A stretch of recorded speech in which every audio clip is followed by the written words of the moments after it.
नमस्कार मित्रांनो मी श्रीपाद आगेदिगे। महाराष्ट्र शासनातर्फे बऱ्याच काही योजना राबवल्या जातात, ज्या अंतर्गत पशुसंवर्धन विभागामार्फत ज्या काही गाई म्हशीचे वाटप आहे, शेळी मेंढी वाटप आहे, कुक्कुटपालन सारख्या ज्या काही योजना आहेत, या योजना आता सुरू झालेल्या आहेत। पशुसंवर्धन विभागाअंतर्गत या योजनांसाठी अर्ज मागविले जात आहेत। तर या योजनांसाठी अर्ज कशा पद्धतीने करायचा आहे, ऑनलाईन पद्धतीने फॉर्म कसा भरायचा आहे, याबद्दलची सविस्तर माहिती आपण या व्हिडिओच्या माध्यमातून जाणून घेण्याचा प्रयत्न करणार आहोत। त्यासाठी व्हिडिओ शेवटपर्यंत नक्की बघा। चॅनलवर जर नवीन आला असाल तर लगेच आपल्या चॅनलला सबस्क्राइब करा। चला तर व्हिडिओला सुरुवात करूया। तर बघा मित्रांनो, ही ती वेबसाईट आहे ah.mahabms.com। या वेबसाईटवरती यायचं आहे। या वेबसाईटची लिंक तुम्हाला आपल्या व्हिडिओच्या डिस्क्रिप्शन बॉक्समध्ये भेटून जाईल।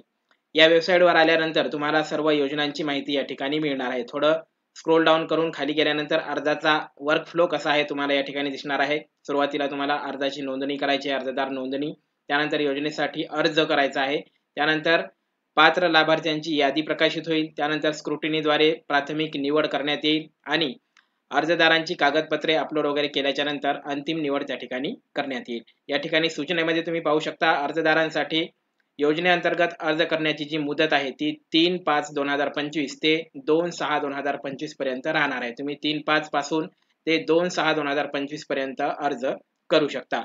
आता यामध्ये योजना कोणत्या कोणत्या आहेत ते बघा। राज्यस्तरीय योजनेमध्ये दुधाळ गाई म्हशी वाटप करणे, राज्यस्तरीय योजनेमध्ये शेळी मेंढी गट वाटप करणे, राज्यस्तरीय आणि जिल्हास्तरीय अशा या योजना आहेत। या ठिकाणी तुम्हाला ज्या योजनेसाठी अप्लाय करायचंय त्या योजनेसाठी तुम्ही या ठिकाणी अप्लाय करू शकता। यानंतर जिल्हास्तरीय योजना बघा, एक दिवसीय सुधारित पक्ष्यांच्या पिल्लांचे गट वाटप करणे, त्यानंतर 1000 मासल कुक्कुट पक्षी संगोपनाद्वारे कुक्कुटपालन करणे। तर अशा प्रकारच्या ज्या काही योजना आहेत, या योजनांची आता संपूर्ण माहिती आपण या ठिकाणी पाहणार आहोत आणि तुम्हाला अर्ज कसा करायचा, अप्लाय कसं करायचं हे आपण या वेबसाईट वरती जाणून घेणार आहोत। या ठिकाणी तुम्ही वरती पाहू शकता मेनूमध्ये योजनांचा तपशील आपण पाहिलेला आहे। त्यानंतर वेळापत्रक या ठिकाणी तुम्ही पाहू शकता। ऑनलाईन अर्ज स्वीकारणे 3 मे 2025 ते 2 जून 2025 अशा प्रकारचं जे काही वेळापत्रक आहे, हे वेळापत्रक तुम्ही या ठिकाणी संपूर्ण पाहून घेऊ शकता। त्यानंतर अर्जदार नोंदणीला क्लिक करायचं आहे। यानंतर या ठिकाणी ज्या काही सूचना देण्यात आलेल्या आहेत त्या सूचना तुम्हाला कंप्लीट वाचून घ्यायच्या आहेत। त्यानंतर डायलॉग बॉक्स कट करून या ठिकाणी अर्जदाराची माहिती तुम्हाला भरायची आहे। तर सुरुवातीला बघा, या ठिकाणी आधार क्रमांक टाकायचा आहे तुम्हाला। अर्जदार ज्याच्या नावाने तुम्ही अर्ज करत आहात त्याचा आधार क्रमांक या ठिकाणी टाका। त्यानंतर त्याचं अर्जदाराचं वय 18 ते 65 वर्षादरम्यान असलं पाहिजे, या ठिकाणी वय त्याचं टाकायचं आहे। त्यानंतर पहिलं नाव टाकायचं आहे, वडिलांचं नाव टाकायचं आहे, आडनाव टाकायचं आहे। त्यानंतर लिंग जे काय असेल ते पुरुष असेल तर पुरुष टाका, स्त्री असेल तर स्त्री टाका। त्यानंतर मोबाईल नंबर टाका, ईमेल आयडी असेल तर टाका, नाही टाकला तरी चालणार आहे। त्यानंतर या ठिकाणी तुम्हाला तुमचा जिल्हा निवडायचा आहे, जो काही तुमचा जिल्हा असेल तो जिल्हा निवडा। त्यानंतर तुमचा तालुका या ठिकाणी निवडा। त्यानंतर तुमचं या ठिकाणी गाव तुमचं निवडायचं आहे, जे काही तुमचं गाव असेल ते गाव तुम्हाला या ठिकाणी निवडायचं आहे। त्यानंतर या ठिकाणी जात प्रवर्ग तुमचा निवडायचा आहे। अनुसूचित जाती असेल, SC ST, त्यानंतर सर्वसाधारण असेल, अनुसूचित जमाती असेल, जी काही जात प्रवर्ग तुमचा असेल तो जात प्रवर्ग या ठिकाणी तुम्हाला निवडायचा आहे। त्यानंतर जातीचं प्रमाणपत्र जर तुमच्याकडे असेल, तुम्ही जर अनुसूचित जाती वगैरे जर निवडलं तर जातीचं प्रमाणपत्र असेल तर तुम्हाला या ठिकाणी होय किंवा नाही असं टाईप करायचं आहे। सर्वसाधारण मधून जर तुम्ही निवडला असेल तर तुम्हाला जात प्रमाणपत्र या ठिकाणी लागणार नाही। त्यानंतर दिव्यांग प्रवर्गातून अर्ज करायचा जर असेल तर दिव्यांग प्रवर्गामध्ये तुम्हाला होय आहे किंवा नाही हे तुम्हाला या ठिकाणी टाकायचं आहे। दिव्यांग असाल तर होय करा, नसेल तर नाही करा। त्यानंतर दारिद्र्य रेषेखाली आहेत का, होय असेल तर होय, नसेल तर नाही तुम्हाला या ठिकाणी करायचं आहे। त्यानंतर शैक्षणिक पात्रता तुमची काय आहे, तुम्ही औपचारिकरित्या शिक्षण घेतलेलं आहे का, प्राथमिक, माध्यमिक, उच्च माध्यमिक, व्यावसायिक पात्रता, पदवीधर, जे काही तुमचं शिक्षण असेल ते तुम्ही या ठिकाणी तुमचं शिक्षण निवडू शकता। त्यानंतर नजीकच्या 3 महिन्यातील 8 चे क्षेत्र, तुमच्याकडे जे काही 8 क्षेत्र आहे ते तुम्हाला या ठिकाणी टाकायचं आहे, नसेल तर नाही टाकलं तरी चालणार आहे। त्यानंतर राशन कार्ड क्रमांक तुम्हाला या ठिकाणी टाकायचा आहे। 12 अंकी जो क्रमांक असतो राशन कार्ड वरती लिहिलेला तो क्रमांक तुम्हाला या ठिकाणी टाकायचा आहे। त्यानंतर बँकेचं नाव लिहायचं आहे, बँकेचा खाते क्रमांक, अकाउंट नंबर लिहायचा आहे, IFSC कोड लिहायचा आहे आणि बँकेची शाखा कोणती आहे ते या ठिकाणी तुम्हाला निवडायचं आहे। त्यानंतर अर्जदाराचा फोटो या ठिकाणी निवडून टाकायचा आहे, चूज फाईल करायचा आहे आणि तुमचा फोटो 80 किलोबाईट पर्यंत तुम्हाला करायचा आहे। आणि PNG फॉर्मॅट मध्ये तुम्ही या ठिकाणी फोटो तुमचा 80 किलोबाईट मध्ये टाकू शकता। त्यानंतर अर्जदाराची स्वाक्षरी तुम्हाला सही करून स्कॅन करून या ठिकाणी फोटो तुम्हाला अपलोड करायचा आहे। तर बघा मित्रांनो, अर्जदाराचा फोटो आणि अर्जदाराची स्वाक्षरी या ठिकाणी आपण निवडलेली आहे. आता त्यानंतर अर्जदाराची कौटुंबिक माहिती या ठिकाणी भरायची आहे. या ठिकाणी कुटुंब सदस्य संख्या म्हणजे किती आहे ते लिहायचे. पुरुष किती आहेत? पुरुष 2 असतील तर 2, 3 असतील तर 3. अशा प्रकारे जी पुरुष संख्या आहे ती लिहा. स्त्री संख्या या ठिकाणी लिहायचं आहे. त्यानंतर या ठिकाणी तुम्ही जेवढी संख्या लिहाल त्याप्रमाणे या ठिकाणी कॉलम तुमचे तयार होणार आहेत. या ठिकाणी कॉलम तयार झाल्याच्या नंतर पूर्ण सदस्यांची माहिती या ठिकाणी लिहायची आहे. यामध्ये प्रत्येकाचा आधार कार्ड नंबर तुम्हाला टाकायचा आहे. त्यानंतर रेशन कार्ड वरील जसं नाव त्यांचं आहे त्याप्रमाणे तुम्हाला प्रत्येकाचं नाव या ठिकाणी टाकायचं आहे. त्यानंतर पुरुष असतील तर पुरुष, स्त्री असतील स्त्री, अशा प्रकारे या ठिकाणी टिक करायचं आहे. आणि त्यानंतर तुम्हाला प्रत्येकाचं वय या ठिकाणी लिहायचं आहे. ही संपूर्ण माहिती भरून झाल्यानंतर या ठिकाणी नियम व अटी मला मान्य आहेत या ऑप्शनला टिक करायचं आहे आणि पुढे चला या बटनला क्लिक करायचं आहे. बघा, पुढे चला या बटनवर क्लिक केल्यानंतर आपण समोरच्या पेजवर येणार आहोत. या ठिकाणी तुम्ही पाहू शकता आपण भरलेली संपूर्ण माहिती या ठिकाणी येणार आहे. तुमच्या कुटुंबातील सर्व सदस्यांची माहिती देखील या ठिकाणी येणार आहे. आता या ठिकाणी तुम्हाला काही बदल करायचा असेल तर खाली तुम्ही जाऊन या ठिकाणी बघू शकता लाल रंगातलं हे बटन आहे, बदल करा. यावरती क्लिक करून तुम्ही काही यामध्ये बदल करायचा असेल तर बदल करू शकता. आपण या ठिकाणी पूर्ण माहिती भरून घेतलेली आहे. आपल्याला या ठिकाणी बदल काहीही करायचा नाही. तर त्यासाठी आपण आता या ठिकाणी जतन करा या बटनवरती क्लिक करूया. जतन करा या बटनवर क्लिक केल्यानंतर आपण या ठिकाणी पाहू शकता आपली नोंदणी यशस्वीरित्या झालेली आहे. आता आपण योजनेसाठी अर्ज करू शकता. या ठिकाणी आपली नोंदणी पूर्ण झालेली आहे. आता पुढे जाऊन आपल्याला अर्ज करायचा आहे. तर पुढे चला या बटनवर क्लिक करायचं आहे.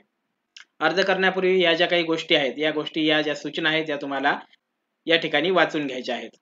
त्यानंतर आपण नोंदणी करताना जी काही माहिती टाकली होती ती संपूर्ण माहिती या ठिकाणी आपली अर्जामध्ये येऊन जाणार आहे.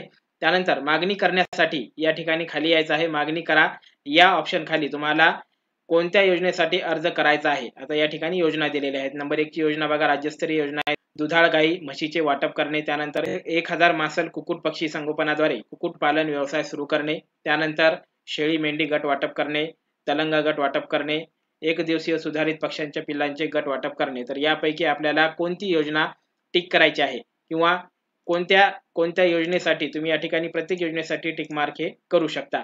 पण आपल्याला ज्या काही योजना या ठिकाणी घ्यायची आहे तीच योजना या ठिकाणी तुम्हाला घ्यायची आहे. तर आपण या ठिकाणी एक योजना सिलेक्ट करून घेऊया. एका योजनेला आपण या ठिकाणी सिलेक्ट करून घेतलेला आहे. त्यानंतर आपल्याला या ठिकाणी काही प्रश्न विचारले जातील. तर या प्रश्नाचे उत्तर आपल्याला होय नाही मध्ये द्यायचे आहेत.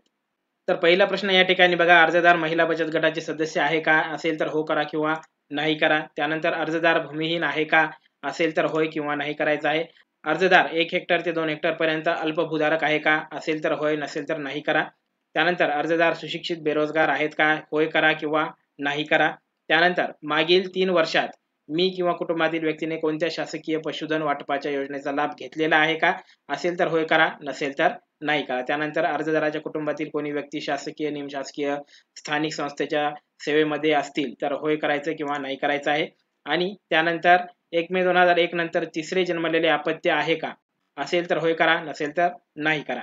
त्यानंतर अर्जदार महानगरपालिका, नगरपालिका, नगरपरिषद, कटक मंडळे रहिवासी आहे का? असेल तर होय करा, नसेल तर नाही करा.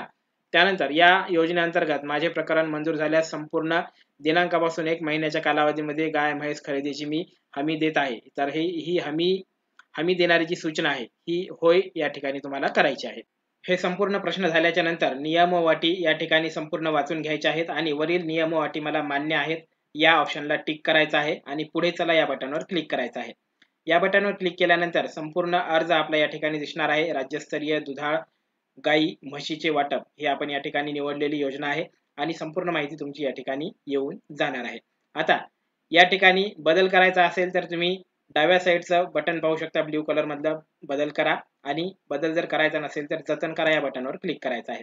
जतन केल्यानंतर अर्ज जतन केल्यानंतर त्यामध्ये कुठल्याही प्रकारचा बदल करता येणार नाही अशा प्रकारची सूचना वगैरे या ठिकाणी देण्यात येईल. आणि त्यानंतर मला मान्य आहे, जर तुम्हाला बदल करायचा नसेल तर मला मान्य आहे या बटनवर क्लिक करायचं आहे आणि जतन करा या बटनवरती क्लिक करायचं आहे. तर आपण जतन करा या बटनवरती क्लिक करूया.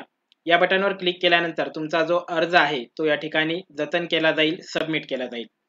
पाहू शकता अर्ज आपला या ठिकाणी प्राप्त झालेला आहे आणि तुमचा अर्ज यशस्वीरित्या सबमिट झालेला आहे असं या ठिकाणी आपल्याला सांगण्यात आलेलं आहे. आता तुम्ही अर्जाची प्रिंट काढू शकता असं या ठिकाणी देण्यात आलेलं आहे. या ठिकाणी तुमचा अर्ज क्रमांक, अर्जदाराचं नाव, मोबाईल नंबर, आधार क्रमांक, अर्ज दिनांक व वेळ येईल आणि योजना येईल तुम्ही जी निवडलेली आहे ती. आता या ठिकाणी टीप काय देण्यात आलेली आहे ती, अर्ज पात्र झाल्यास कागदपत्रे दिलेल्या कालावधीमध्ये जमा करावी लागतील. तुमची निवड झाल्याच्या नंतर तुम्हाला कागदपत्र त्या ठिकाणी जमा करावे लागतील.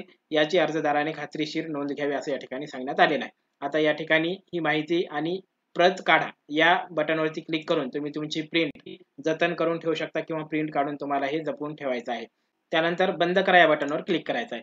यानंतर बंद केल्यानंतर तुम्ही या ठिकाणी पाहू शकता केलेल्या अर्जामध्ये तुमचा अर्ज क्रमांक आणि तुम्ही केलेला अर्ज या ठिकाणी तुमच्या अर्जाचं स्टेटस पूर्ण या ठिकाणी दिसणार आहे. आता तुम्हाला जर तुमच्या अर्जाचं स्टेटस जाणून घ्यायचं असेल तर केलेले अर्ज या बटनवरती क्लिक करून तुम्ही तुमचं या ठिकाणी आधार कार्ड क्रमांक आणि पासवर्ड टाकून लॉग इन करून तुमच्या अर्जाची स्थिती जी आहे ती तुम्ही या ठिकाणी चेक करून घेऊ शकता. अत्यंत महत्त्वाची माहिती होती. पशुसंवर्धन विभागामार्फत ह्या ज्या काही योजना या ठिकाणी राबविल्या जात आहेत त्यांच्यासाठी अशा प्रकारे तुम्ही सविस्तररित्या अर्ज करू शकता. अत्यंत महत्त्वाची माहिती होती. सर्व मित्रांमध्ये शेअर करा आणि आपल्या चॅनलला सबस्क्राईब करायला विसरू नका. धन्यवाद.